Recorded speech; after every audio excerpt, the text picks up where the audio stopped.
I used to believe the hardest goodbye a husband could ever say was the last one. But I learned that sometimes the words spoken after goodbye can change everything you thought you knew. My name is Michael Turner, and after 43 years of marriage, I found myself standing beside my wife Sarah's hospital bed, holding her hand while the afternoon sunlight filtered through the narrow window of her intensive care room. The soft hum of medical equipment had become the soundtrack of our lives during the past 4 months. Every morning, I drove the same 20 miles from our home outside Columbus, Ohio, carrying fresh flowers that Sarah could barely open her eyes to see. Every evening, I promised her I would be back the next day, even when I feared there might not be another tomorrow. Sarah had always been the strongest person I had ever known. She was the woman who volunteered at the local library after retiring from teaching elementary school. She remembered every birthday in our neighborhood. She baked apple pies for new families moving onto our street and handwritten cards for anyone going through difficult times. Watching someone so full of life become weaker week after week was something I never imagined I would have to endure. The doctors had done everything they could. Specialist after specialist had reviewed her case. Every new treatment gave us hope for a few days before another difficult conversation brought us back to reality. Dr. Benjamin Ross never made promises he could not keep. He spoke honestly but kindly, explaining each step with patience and compassion.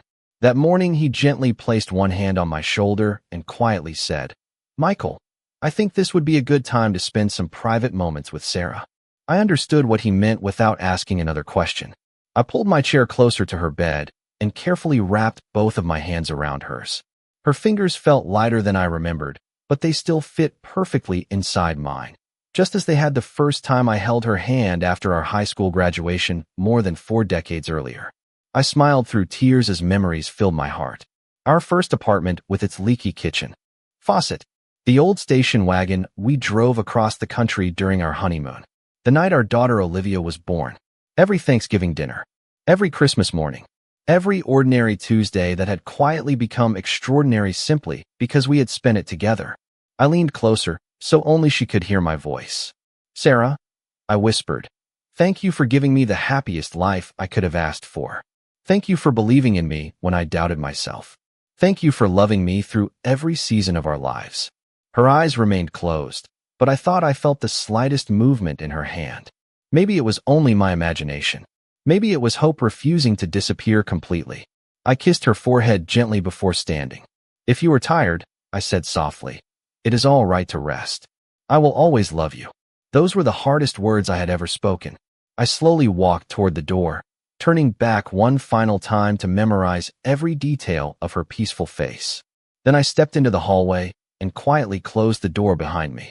The intensive care unit was unusually calm. Nurses moved carefully between patient rooms while families sat silently in waiting areas holding paper coffee cups and private prayers. I took a long breath, trying to accept that my life had just changed forever. As I walked toward the elevators with my coat folded over one arm, I passed a small nurse's station near the end of the corridor. I was not paying attention until I heard someone quietly say my wife's name. "Sarah Turner." My feet stopped instantly. I did not mean to listen, but the next sentence reached me before I could take another step. One nurse looked down at a newly printed report and said in a voice filled with surprise, "The specialist team just updated her chart. Someone needs to notify her husband immediately before he leaves the hospital." For a moment, I could not move. My hand remained on the handle of my overnight bag, while every sound in the hallway seemed to disappear except those few words. One of the nurses quickly looked toward the elevators, unaware that I was still standing only a short distance away. The other nurse accepted the newly printed report and quietly said, "Dr. Ross asked to review these results himself before speaking with the family." The specialist consultation just came in. My heart began racing. Only minutes earlier, I had been preparing myself to leave the hospital believing I had said my final goodbye. Now 2 experienced nurses were discussing an update that clearly had not reached me. I slowly turned around and walked back toward the nurse's station. Neither woman looked frightened or guilty. Instead, they seemed surprised to see me still there. "Excuse me," I said as calmly as I could. I could not help hearing my wife's name. "Did something change?" The younger nurse immediately looked uncomfortable before glancing at her colleague. The older nurse stepped forward with a kind expression. "Mr. Turner, Dr. Ross is reviewing new information right now. He will want to speak with you personally. I searched her face, hoping to find some clue hidden behind her careful professionalism. Is Sarah worse? I asked quietly. The nurse shook her head almost immediately. I am not able to discuss the details before the physician does. That answer only deepened my confusion. During the past 4 months, every difficult update had been delivered quickly because the medical team believed families deserved honest communication. Why was this different? Why was everyone suddenly so careful with their words? I thanked the nurses and walked toward the waiting area instead of the elevators. I sat beside a large window overlooking the hospital courtyard where spring flowers had just begun to bloom. Only 15 minutes earlier, I believed I would never again see hope connected to this place. Now hope had quietly returned, but it arrived wrapped inside uncertainty. My phone vibrated. It was my daughter, Olivia. I answered immediately. "Dad?" she asked softly. "Did you get home?" I looked back toward the intensive care unit. "No, I am still here." "Is everything all right?" she asked. I hesitated before answering.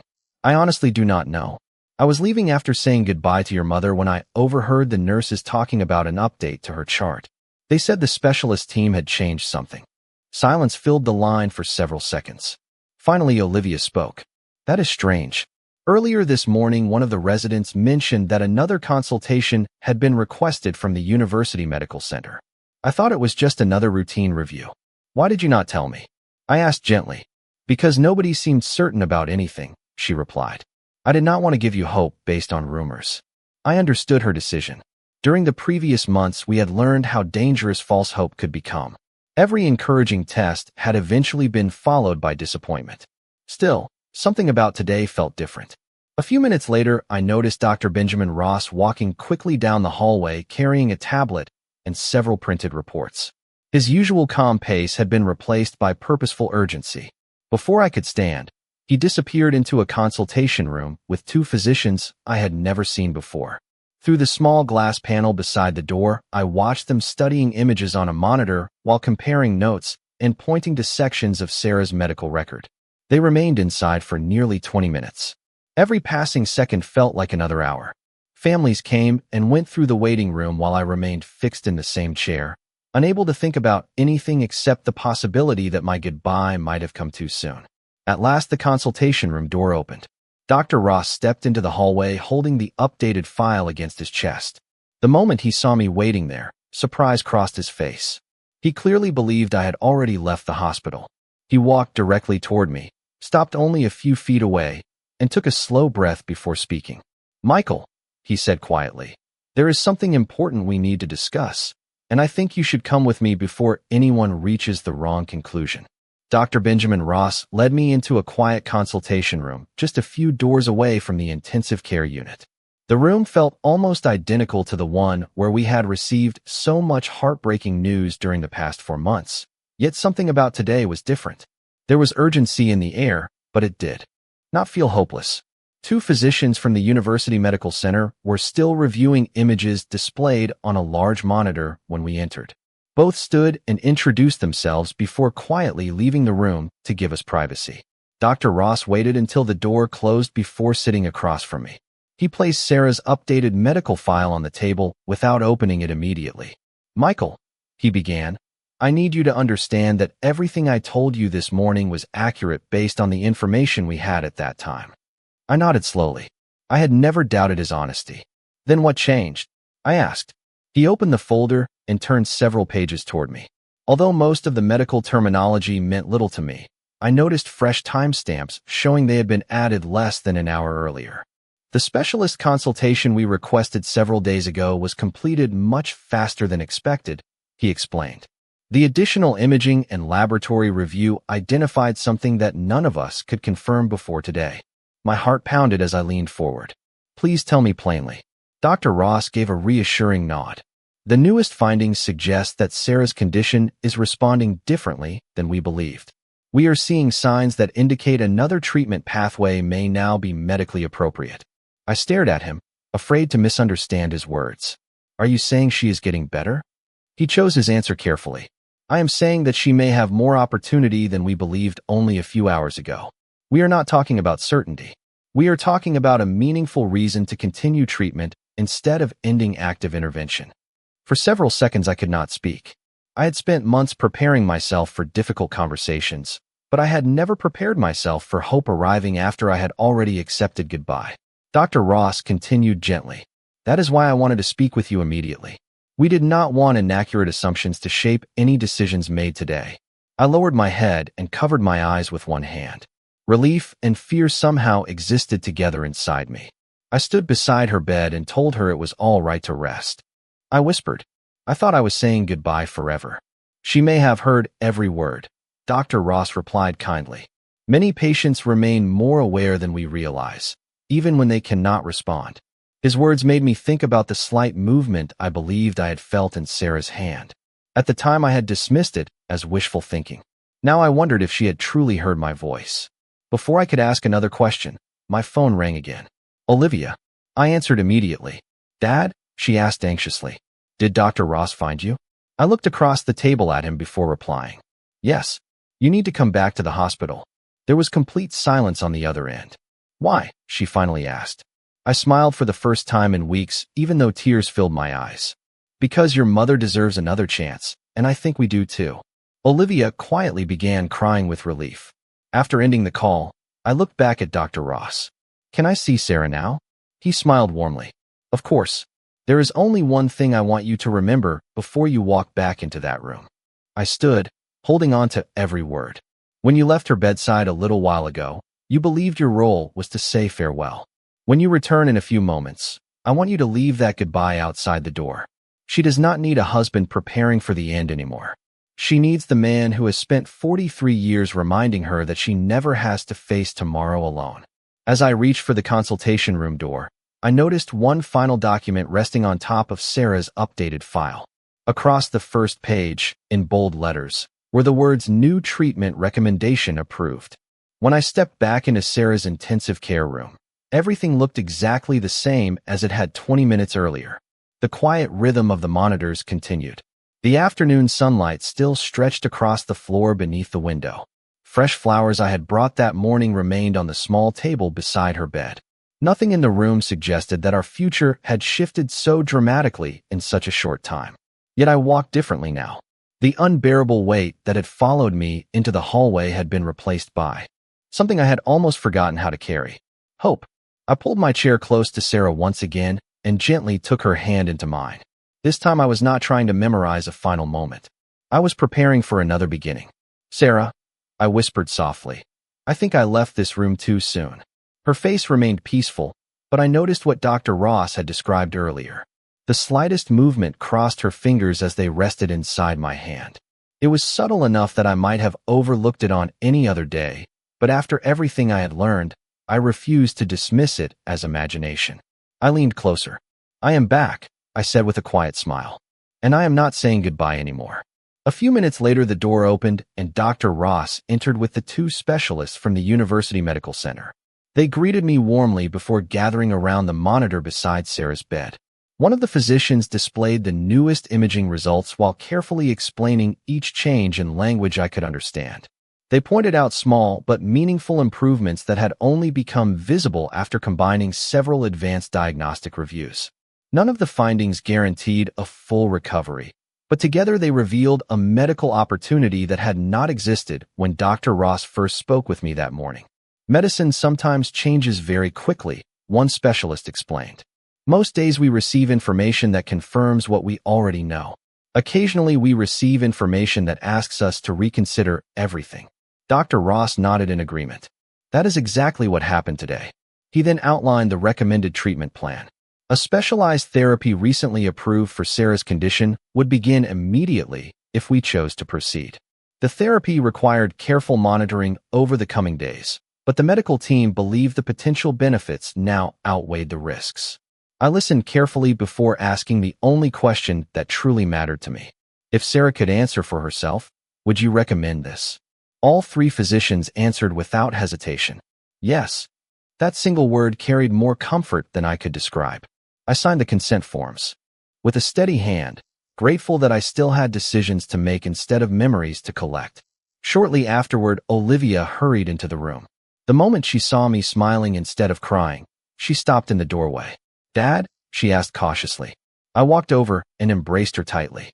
"Your mother has another chance." Olivia looked toward Sarah before tears filled her eyes. She slowly approached the bedside and gently touched her mother's shoulder. "Mom," she whispered, "we are all still here." The room became wonderfully quiet. Nobody rushed to fill the silence, because for the first time in months, silence no longer felt frightening. It felt peaceful. Before leaving to begin the new treatment preparations, Dr. Ross paused beside me. "Michael," he said, "there is one more thing you should know." I looked at him expectantly. The specialist team believes Sarah's determination has been an important factor throughout this process. We often speak about medicine, technology, and research, but we never forget that patients fight in ways we cannot always measure. I smiled at my wife. That sounds exactly like her. As the nurses carefully prepared the room, I remained beside Sarah, holding her hand while the first steps of the new treatment quietly began.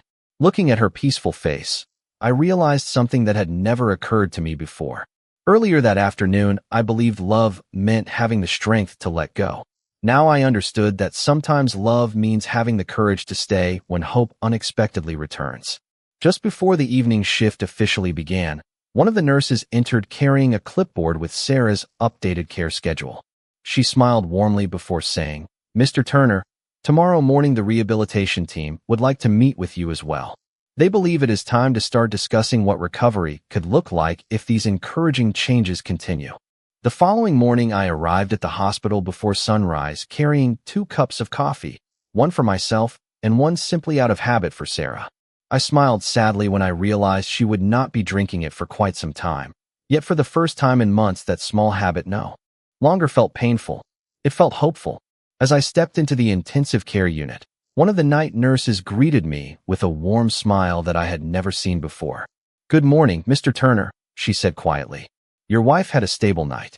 Those 4 words sounded almost miraculous after so many difficult mornings. Stable had become the most beautiful word in the English language. Inside the room, Sarah looked peaceful. Her breathing appeared steadier, and although she was still deeply asleep, the tension that had surrounded her face during the previous weeks seemed slightly softer. Dr. Benjamin Ross entered a few minutes later carrying Sarah's chart and the latest overnight reports. He reviewed every detail carefully before looking at me with cautious optimism. "The first 24 hours have gone as well as we hoped," he explained. "The new treatment is producing encouraging early signs, but we still need patience. Recovery is rarely measured in hours. It is measured in consistent progress over many days." I nodded. After everything we had experienced, I understood that hope needed to walk beside patience rather than replace it. Soon afterward, Olivia arrived carrying a small family photo album. She placed it on the bedside table before sitting beside me.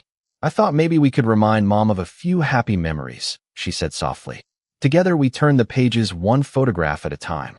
There was Sarah holding Olivia on her first day of kindergarten. There we were celebrating our 20th wedding anniversary beside Lake Erie. Another picture showed Sarah laughing while flour covered her face during one of our holiday baking afternoons. As we shared those memories, I noticed something remarkable. Sarah's fingers moved slightly each time Olivia spoke. At first I wondered if I was imagining it again, but Olivia noticed the same thing. She looked at me with wide, hopeful eyes. "Dad, did you see that?" Before I could answer, one of the nurses entered to perform a routine examination. She smiled after observing Sarah's response. "Please keep talking to her," she encouraged us. Familiar voices can be very meaningful during recovery. Olivia gently leaned closer to her mother. "Mom, the grandchildren are already arguing about who gets to make your famous apple pie with you this fall," she said with a quiet laugh. "So you still have important work waiting at home."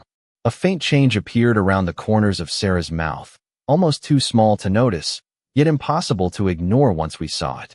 The nurse quietly documented the response before excusing herself to update Dr. Ross. Less than 15 minutes later, he returned with the rehabilitation specialist who had requested to meet us. Instead of discussing limitations, she spoke about possibilities.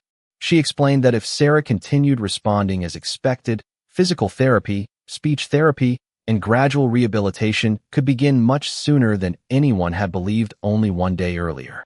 She outlined realistic goals without making unrealistic promises, emphasizing that every recovery followed its own unique path. Listening to professionals discuss Sarah's future instead of preparing us for loss felt almost unbelievable. Before leaving, the rehabilitation specialist handed me a folder filled with information for families supporting loved ones during recovery. Across the front cover were the words, "Every small step matters." I held the folder for several moments before opening it. Only yesterday, I had believed there would be no future to prepare for. Now, every page represented another reason to keep believing. As the afternoon sunlight filled the room once again, I reached for Sarah's hand and quietly told her about everything she still had waiting beyond the hospital walls. I spoke about our little house, the flower garden she loved every spring, our grandchildren, Sunday dinners, and quiet evenings on the back porch watching the sunset together. Then, just as I finished speaking, Sarah slowly tightened her fingers around mine with unmistakable purpose. It lasted only a few seconds, but it was the strongest response she had given since being admitted to the hospital. Dr. Ross looked directly at me, smiled without saying a word, and simply nodded. 3 days passed more quickly than I expected, yet every hour seemed to carry its own quiet miracle. Sarah was still receiving constant care inside the intensive care unit, but the atmosphere around her room had completely changed. Instead of preparing us for loss, the medical team now spoke about progress, goals, and careful next steps. Every physician who entered carried hope balanced with professionalism. Every nurse celebrated small improvements while reminding us that recovery was still a journey requiring patience. On the morning of the 4th day, Dr. Benjamin Ross invited Olivia and me into another consultation room. This time I noticed something I had not seen during any previous meeting. He was smiling before he even sat down. "Michael," he said, "I have been waiting a long time to share news like this with your family." He placed several updated reports across the table and pointed to the newest results. Sarah continues responding better than we anticipated. Her vital signs remain stable, her neurological responses are becoming more consistent, and the specialist team believes we can begin reducing several levels of supportive treatment over the next few days if this pattern continues. I looked at the reports without fully understanding every medical detail, but I understood the expression on Dr. Ross's face. It was the face of someone finally allowed to deliver encouraging news after months of difficult conversations. Olivia quietly wiped tears from her eyes. "Does this mean she is going to recover?" she asked. Dr. Ross answered with the same honesty that had earned our complete trust throughout this experience. Recovery is rarely a straight line. There will still be challenges, and we cannot predict every step ahead. But today I can confidently tell you that Sarah has given herself an opportunity we honestly did not believe existed only a few days ago. Those words stayed with me long after the meeting ended. Opportunity. That was exactly what had returned to our family. Later that afternoon, one of the respiratory therapists carefully explained that Sarah was beginning to complete more breathing on her own during scheduled evaluations. The rehabilitation specialist also returned with additional information about the next phase of care. She encouraged Olivia and me to continue speaking with Sarah about ordinary life rather than only medical updates. Patients often benefit from hearing about the future they are working toward, she explained. We gladly accepted that advice.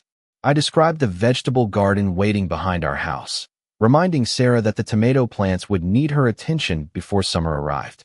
Olivia talked about the grandchildren preparing drawings to decorate Grandma's room when she eventually came home. We laughed about family traditions, favorite recipes, birthdays, and the vacation Sarah still wanted us to take along the coast of Maine. As the conversation continued, I noticed another gentle movement.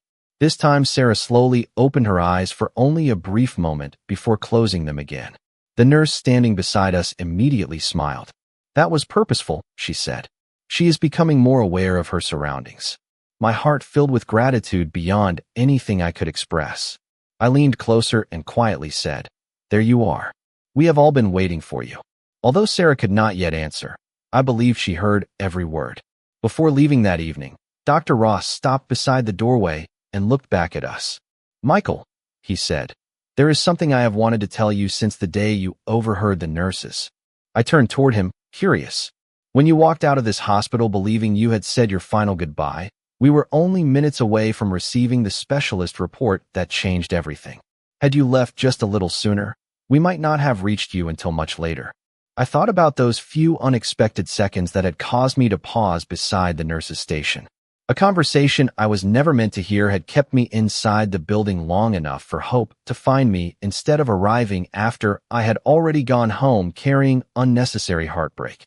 As I looked through the window at Sarah resting peacefully, I realized that sometimes life changes not because of extraordinary miracles, but because of one ordinary moment that quietly keeps someone from walking away too soon. 1 week later, the intensive care unit no longer felt like the place where our family had nearly fallen apart. It had become the place where Hope quietly returned one careful step at a time. Sarah had been moved into a specialized recovery room where the constant alarms had been replaced by a calmer rhythm. The room had larger windows overlooking a small healing garden, and every morning sunlight filled the space long before I arrived. I still drove the same 20 miles from our house each day, but now I found myself looking forward to each visit instead of preparing for another difficult goodbye. When I entered her room that morning, I found Sarah awake. Her eyes were open, slowly following the movement of people passing outside her window. For a few seconds, she looked confused, as though she were trying to gather scattered pieces of time. Then she turned her head toward me. The moment our eyes met, I felt 43 years of memories rush back all at once. I walked quietly to her bedside and gently held her hand. "Good morning," I whispered. "I have been waiting a long time to hear you say those words to me again." Her lips moved slightly before a faint smile appeared. Her voice was barely louder than a whisper. "You stayed." Tears immediately filled my eyes. I nodded without trying to hide my emotions. "I never left," I answered softly. "I almost walked out believing our story had ended, but somehow life gave us another chapter." Sarah looked at me with tired but peaceful eyes. "I remember hearing you," she said slowly, pausing between each sentence. "You told me it was all right to rest." My heart nearly stopped. Dr. Ross had been right. She had heard every word. I squeezed her hand gently. "I thought I was helping you find peace," I admitted. "I did not know I would be coming back a few minutes later with Hope instead." Sarah smiled again, this time a little more clearly. "I heard that too," she whispered. "You came back." Olivia entered the room just in time to hear those words. She covered her mouth with both hands before walking carefully toward the bed. Sarah slowly reached one hand toward our daughter. Olivia immediately held it while quietly laughing through happy tears. "Mom," she said, "you scared all of us." Sarah gave the smallest shrug she could manage before whispering, "I was trying to come home." Later that afternoon, Dr. Benjamin Ross joined us for Sarah's daily evaluation. After completing several routine examinations, he smiled with visible satisfaction. "Sarah continues making remarkable progress," he explained. "Tomorrow we will begin more structured rehabilitation sessions. She still has a long road ahead, but she has already accomplished what many people thought might never happen." Sarah looked toward him with gratitude. "Thank you for not giving up." Dr. Ross gently shook his head. "You deserve most of the credit. Our team simply followed where your determination led us." As rehabilitation began over the next several days, every small achievement became a family celebration. The first time Sarah sat upright without assistance. The first short conversation she completed without becoming exhausted. The first careful steps she took with a physical therapist walking beside her. None of those moments would have impressed strangers passing through the hospital, but to our family they felt as meaningful as winning the greatest prize imaginable. Every evening before leaving, I reminded Sarah about the ordinary life waiting outside those hospital walls. I described the flowers blooming around our front porch, the birds returning to the maple tree outside our kitchen window, and the grandchildren counting the days until Grandma came home. One afternoon, Sarah quietly looked at me and asked, "Do you remember our promise?" I smiled immediately because I knew exactly which promise she meant. More than 40 years earlier, on our wedding day, we had promised never to let fear make our decisions for us. We had not always succeeded, but we had never stopped trying. I gently kissed her forehead and answered with complete certainty, "This time we are walking out of this hospital together, and when that day comes, the first place we are going is home." 5 weeks after everything changed, the hospital no longer measured Sarah's progress by medical charts alone. It measured her progress by ordinary moments that once seemed impossible. Every morning, she walked a little farther through the rehabilitation hallway with the assistance of her physical therapist. Every afternoon, she completed another speech exercise before laughing at her own determination to finish one more sentence than the day before. Every evening, she insisted on reading one page from her favorite novel because she wanted to remind herself that life was waiting beyond hospital walls. Watching those quiet victories taught me something I had forgotten during the darkest months. Healing is rarely dramatic. More often it arrives one patient step at a time. The rehabilitation staff celebrated every achievement as though it were a championship victory. Their encouragement transformed difficult exercises into meaningful milestones. Sarah responded to that kindness with the same warmth she had always shown everyone throughout her life. Nurses often stopped by her room, even when they were not assigned to her care, simply to ask how many steps she had taken that day. One afternoon, Emily Carter, the nurse whose conversation had accidentally changed my life, smiled as she reviewed Sarah's progress chart.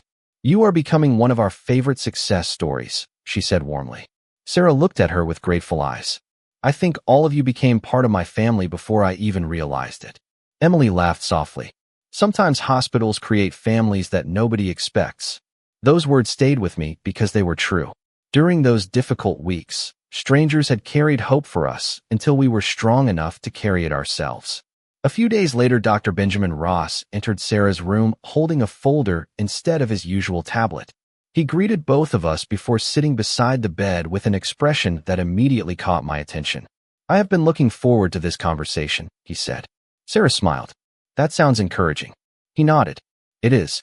The medical team has completed your latest evaluations, and everyone agrees that you are ready for the next step." Sarah and I exchanged hopeful glances. Dr. Ross opened the folder and slid one document toward us. Across the top, it read Hospital Discharge Planning. For several seconds, neither of us spoke. We simply stared at the page while trying to absorb what it meant. Only weeks earlier, I believed I would be arranging a farewell. Now we were discussing how to bring Sarah home. "There will still be outpatient therapy and regular follow-up appointments," Dr. Ross explained. "Recovery will continue for several months, but we believe you will make the greatest progress surrounded by the people and places you love." Sarah quietly reached across the bed and took my hand. "Home," she whispered with a smile that needed no further explanation. Olivia arrived later that afternoon, carrying photographs our grandchildren had colored and framed for their grandmother. The youngest had drawn our little white house with flowers covering the front yard and had carefully written the words "Welcome Home, Grandma" across the top in bright, colorful letters. Sarah looked at the picture for a long time before tears slowly filled her eyes. "I almost missed all of this," she said softly. I gently squeezed her hand. "No," I answered. "You fought your way back to it." The morning before her discharge, the rehabilitation team organized one final walk through the therapy corridor. Nurses, therapists, physicians, and hospital staff who had cared for Sarah during the previous weeks quietly gathered along the hallway as she completed her longest walk, yet using only a light support cane. Every person applauded not because she walked perfectly, but because she never stopped trying. When she reached the end of the hallway, Dr. Ross stepped forward and handed her a small envelope. Inside was the first photograph taken after she opened her eyes again in recovery. On the back, he had written one simple sentence: "Never underestimate the power of hope that arrives one moment later than expected." Sarah read those words before placing the photograph carefully inside her purse. As we prepared to leave the hospital the following morning, I paused beside the same nurse's station where everything had changed weeks earlier. I quietly thanked Emily for the conversation she never realized I had overheard. She smiled with gentle surprise before answering. "Sometimes the smallest moments become the ones that change an entire life." I looked toward Sarah waiting for me near the hospital entrance and realized she was absolutely right. 6 months after Sarah came home, our lives no longer revolved around hospital schedules or medical appointments. Instead, they revolved around the ordinary routines we had once taken for granted. Every morning, we shared coffee on the back porch while watching the sun rise above the maple trees behind our house. Sarah had regained enough strength to care for her flower garden again, and although she still moved a little more slowly than before, she insisted that every blossom deserved the same attention she had always given it. I never argued. After everything we had experienced, I had learned that ordinary moments were never ordinary at all. They were the greatest gifts life could offer. Our grandchildren visited almost every weekend. They filled the house with laughter, unfinished puzzles, and homemade drawings that covered our refrigerator door. Sarah baked her famous apple pie again for the first time since leaving the hospital. The recipe had not changed, but somehow it tasted even better because every slice reminded us that she was sitting at the table beside us instead of living only in our memories. Olivia often smiled quietly as she watched us together. One evening after dinner, she looked across the room and said, "I do not think any of us will ever look at time the same way again." She was right. We no longer postponed family dinners because someone was too busy. We no longer delayed vacations until next year. Birthdays became celebrations instead of obligations. Every ordinary Tuesday carried the same value as holidays because we understood how quickly life could change. Sarah continued attending therapy twice each week, and every follow-up appointment brought encouraging news. Dr. Benjamin Ross remained both our physician and our friend. During one routine visit, he reviewed Sarah's latest results before closing her chart with a warm smile. "You have worked incredibly hard," he told her. "Your recovery is one of the most rewarding journeys our entire team has witnessed." Sarah thanked him before quietly replying, "You gave me another chance to keep living the life I loved." Dr. Ross gently shook his head. "Hope gave you that chance. We simply refused to stop looking for it." Before we left his office that afternoon, he handed us a framed photograph taken on the day Sarah was discharged from the hospital. On the back, he had written another short message: "Never leave before hope has finished speaking." Those words stayed with me long after we returned home. Sometimes I found myself thinking about the exact moment everything changed. If I had walked a few steps faster toward the elevator, I never would have heard the nurses discussing Sarah's updated chart. If traffic had delayed the specialist report by another hour, I might have spent an entire night believing my wife was beyond help. Life had turned on a single unexpected conversation that I was never supposed to hear. Yet I no longer believed it happened by accident alone. I believed that hope often arrives quietly, asking only that we remain present long enough to recognize it. One beautiful autumn afternoon, Sarah and I returned to the hospital, carrying 2 large baskets filled with homemade muffins for the staff. Many of the nurses immediately recognized us. Emily Carter laughed warmly when she saw Sarah walking confidently through the entrance without assistance. "Look at you," she said with genuine happiness. Sarah smiled and gently hugged her. "Thank you for taking care of me even when I could not thank you myself." Emily looked at both of us before quietly saying, "Seeing patients come back like this reminds all of us why we chose this profession." Before leaving, I paused beside the same nurse's station where I had once frozen after hearing Sarah's name. This time I stood there smiling instead of grieving. I realized that the greatest lesson our family had learned was not about medicine, coincidence, or even survival. It was about never allowing despair to have the final word. Sometimes the future changes between one heartbeat and the next. Sometimes love returns after goodbye has already been spoken. And sometimes the most important conversation of your life begins only after you think the story has already ended. Ever since that day, whenever someone asks me what saved my wife, I always answer the same way. Outstanding doctors and remarkable nurses made recovery possible, but hope was the one voice that never stopped calling us back. And because we listened, we were given the priceless gift of another tomorrow together.